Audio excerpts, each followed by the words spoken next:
ओम शांति। ओम शांति। आज 11 जुलाई 2026 दिन शनिवार की साकार मुरली। आइए अब सुनते हैं मीठे मीठे बाप दादा के मधुर महावाक्यों को। मीठे बच्चे, तुम्हें अपना चिंतन करना है, दूसरे का नहीं, क्योंकि ड्रामा अनुसार जो करेगा वह पाएगा। प्रश्न, त्रिकालदर्शी बनने से आत्मा को कौन सी स्मृति आई है? उत्तर, आत्मा को स्मृति आई, हम असल मूल वतन के निवासी इस ड्रामा में पार्ट बजाने आए हैं। हमने मुख्य एक्टर बन 84 जन्मों का पार्ट बजाया है। अभी बाप के सम्मुख हैं, फिर साथ में घर जाएंगे। पावन बनकर घर जाना है, फिर सुख धाम में आना है। यह सारा खेल भारत पर ही बना हुआ है। यह सारी स्मृति त्रिकालदर्शी बनने से आ गई। गीत, मरना तेरी गली में, जीना तेरी गली में। ओम शांति। यह गीत किसने गाया? बच्चों ने। क्या कहते हैं बच्चे? बाबा, अभी तो आपके गले का ही हार बनना है, यह शरीर तो यहाँ ही छोड़ देना है। बच्चे जानते हैं शांति धाम व निर्वाण धाम में बाप और हम बच्चे आत्माएं रहते हैं। अब बाप घड़ी घड़ी कहते हैं अपने को आत्मा निश्चय करो। तुम जानते हो हम आत्माएं बाप के साथ निर्वाण धाम में रहने वाले थे, फिर यह शरीर धारण कर 84 जन्मों का चक्र लगाया है। बच्चे जानते हैं हम बरोबर परम धाम के निवासी हैं। अब फिर बाबा आए हैं, तुम बैठे हो, देखते हो बाबा सामने बैठे हैं। यहाँ है लौकिक शरीर के संबंध, हम असल आत्माएं थी। फिर लौकिक संबंध में सुख का और दुख का जीवन बिताया। अभी तुम आत्माएं त्रिकालदर्शी बनी हो। बाप भी तीनों कालों तीनों लोकों को जानने वाला है। तुम भी जानते हो नंबरवार पुरुषार्थ अनुसार। पढ़ाई की याद तो रहनी चाहिए ना। अभी स्मृति आई है, बाबा ने समझाया है, तुम मूल वतन में रहने वाले हो। अभी तुम बाप दादा द्वारा त्रिकालदर्शी बने हो। तुम जानते हो इस ड्रामा के हम मुख्य एक्टर्स हैं। सारे ड्रामा का नॉलेज तुम्हारी बुद्धि में अब है। स्मृति आई है, हम आधा कल्प सुखधाम में रहते हैं, वहाँ रावण होता नहीं। हम आत्माएं पूरे 84 जन्मों का चक्र लगाती हैं। अभी बाप सम्मुख बैठे हैं। आपकी श्रीमत पर चल, हम आपके साथ चलेंगे। जितना हो सके आपको याद करेंगे। तुम बच्चों को सारा दिन यही ख्याल में रहना चाहिए जबकि त्रिकालदर्शी बने हो। ऊंचे ते ऊंच है भगवान, उनके साथ तुम बच्चे भी ऊंच ते ऊंच रहने वाले हो। अभी तुम बच्चों को घर की याद आई है। हम पवित्र बन अपने परम धाम घर जाएंगे। बाप शिव की पूजा होती है तो सालिग्रामों की भी पूजा होती है। बाप ही आकर आत्माओं को पावन बनाते हैं। आत्माओं को पवित्र बनाने वाला एक ही बाप है और कोई बना ना सके। अभी तुम सारे ड्रामा के खेल को जान चुके हो, समझते हो भारत पर ही खेल बना हुआ है। तो अब तुम बच्चों को बाप सम्मुख बैठ समझाते हैं। हर एक जीव की आत्मा जानती है बाबा ज्ञान का सागर है। उसको भक्ति मार्ग में बुलाते आए हैं और प्रतिज्ञा करते आए हैं, बाबा आप आएंगे तो जरूर हम आपकी मत पर चलेंगे। यह कोई लौकिक संबंध की बात नहीं। तुमको देही अभिमानी बन यह ख्याल रखना है कि हमको एक बेहद के बाप की श्रीमत पर चलना है, उनका ही मानना है। वह तो बहुत सहज समझाते हैं। तुम्हारा अब तीसरा नेत्र ज्ञान का खुल गया है। यह ज्ञान तुमको यहाँ है। मूल वतन में बाप और बच्चे रहते हैं, वहाँ यह किसी को पता नहीं रहता। अभी तुम बच्चों को बाप अपना अंत देते हैं। वही ज्ञान का सागर है और कोई सत्संगों में ऐसे नहीं कहेंगे कि बाबा हम आत्माओं को पढ़ाते हैं। यह तुम जानते हो। घड़ी घड़ी तुमको कहना पड़ता है देही अभिमानी बनो। आत्मा इस ड्रामा में एक्टर है, पार्ट बजाती है। हम आत्मा ने चोला लिया है, वह एक्टर्स कपड़े बदलते हैं। तुम आत्माएं निराकारी दुनिया से यहाँ आकर यह शरीर रूपी चोला लेती हो। वह सिर्फ अपने कपड़े बदलते हैं। हम आत्माओं को बाबा फिर से आकर राजयोग सिखला रहे हैं। अब तुम बच्चे समझते हो बाबा आया हुआ है तो जरूर हम बाबा के मददगार बनेंगे। पवित्र बन और सारे भारत को पवित्र बनाएंगे। हमको श्रीमत पर ही चलना है। श्रीमत कहती है बाप को याद करना है। जो करेंगे वह पाएंगे। सब तो नहीं आकर पुरुषार्थ करेंगे। जिन्होंने कल्प पहले पुरुषार्थ किया है वही करेंगे। अभी वापस जाना है, इसलिए पुरुषार्थ कर पवित्र जरूर बनना है। हम ऊपर मूल वतन में रहने वाले हैं। पहले पहले हम स्वर्ग में आए थे, फिर सीढ़ी नीचे उतरते आए। बाप समझाते भी भारतवासियों को है, भारत में ही आते हैं, याद भी भारत में करते हैं कि आकर हमें पावन बनाओ। शरीर धारण कर हमको श्रेष्ठ कर्म सिखलाओ। शरीर का नाम भी गाया हुआ है। यह भाग्यशाली रथ है। बाप भी कहते हैं मैं साधारण तन में प्रवेश करता हूँ। आगे भी कहा था तुम बच्चों को स्मृति आई है। बरोबर 5000 वर्ष पहले भी बाबा ने यही कहा था और कोई भी यह बात बता नहीं सकते हैं।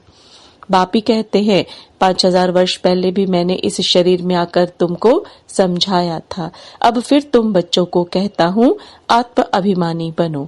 जैसे नाटक वालों को मालूम रहता है ना, हम कौन सा वस्त्र पहनकर क्या क्या पाठ बजाते हैं, परंतु वह तो है देह अभिमानी। यह है बेहद की बात। देही अभिमानी बनना है।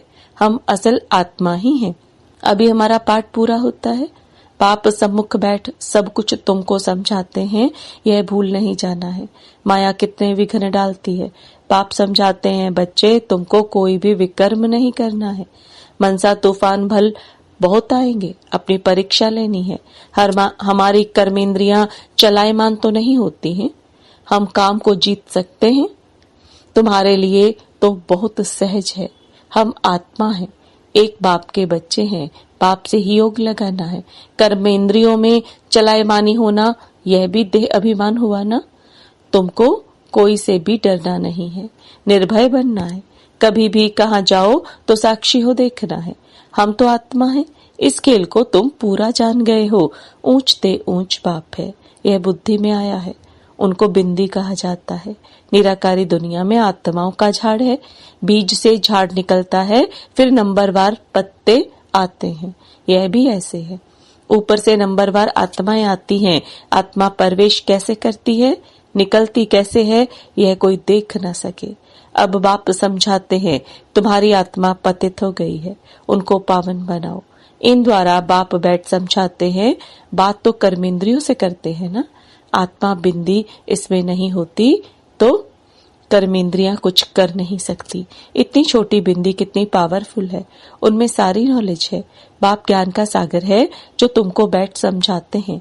उनमें सारा ज्ञान है। यह भी उनका पाठ नूंधा हुआ है। तुम्हारी आत्मा में भी 84 जन्मों का पाठ है।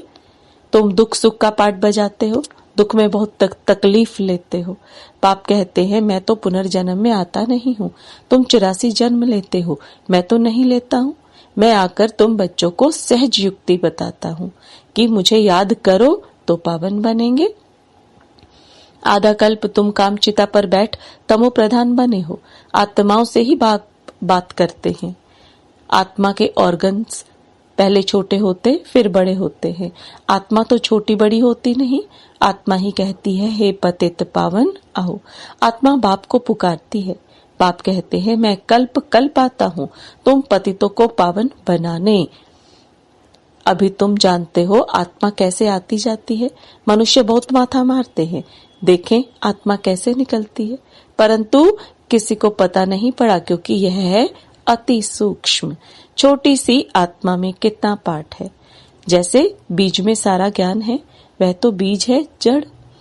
बड़ का झाड़ होता है, उसका बीज कितना छोटा, उनसे झाड़ कितना बड़ा लंबा निकलता है। कलकत्ते वाला बड़ का झाड़ कईयों ने देखा होगा, बहुत बड़ा झाड़ है। अब उनका फाउंडेशन सारा सड़ गया है, बाकी झाड़ खड़ा है। यह भी ऐसे है। देवता धर्म का फाउंडेशन है नहीं, झाड़ की भी अब जड़ जड़ीभूत अवस्था है। यह भी तुम जानते हो, तब तो गवर्नमेंट को भी कहते हो कि हम इतने समय में दुनिया को पावन बनाकर दिखाएंगे। मनुष्य इन बातों को समझते नहीं। तुमको तो निश्चय है कि हम इस भारत को श्रेष्ठाचारी जरूर बनाएंगे, तब तो भ्रष्टाचारी दुनिया का विनाश होगा। यह जो चाहते हैं शांति हो जाए, आत्मा पाठ बजाते बजाते थक गई है, इसलिए पुकारती है हे शांति देवा।